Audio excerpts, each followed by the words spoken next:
चंद्रशेखर बावनकुळे मुक्ताईनगरचे आमदार चंद्रकांत पाटलांच्या भेटीसाठी गेलेले आहेत। रक्षा खडसे यांना उमेदवारी दिल्यानं चंद्रकांत पाटील नाराज होते। नाराजी दूर करण्यासाठी बावनकुळेंकडून चंद्रकांत पाटलांच्या निवासस्थानी त्यांची भेट घेण्यात आलेली आहे।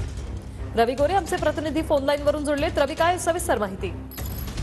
वृषाली, निश्चितच मुक्ताईनगरचे आमदार चंद्रकांत पाटील हे महायुतीचे एक घटक आहेत। ते रक्षा खडसेंच्या उमेदवारीबाबत नाराजी असल्याची त्यांची बोललं जात आहे। त्यामुळे आज चंद्रशेखर बावनकुळे हे प्रदेश अध्यक्ष आहेत, ते मुक्ताईनगरच्या दौऱ्यावरती आहेत।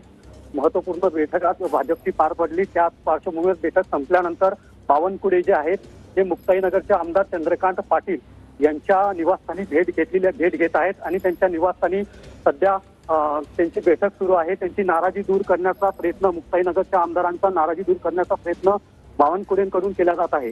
अशी सध्या त्यांची बैठक मुक्ताईनगरच्या निवासस्थानी सुरू आहे। नक्कीच, काही पदाधिकारी देखील या ठिकाणी आहेत। तुम्ही दिलेल्या या सविस्तर माहितीसाठी।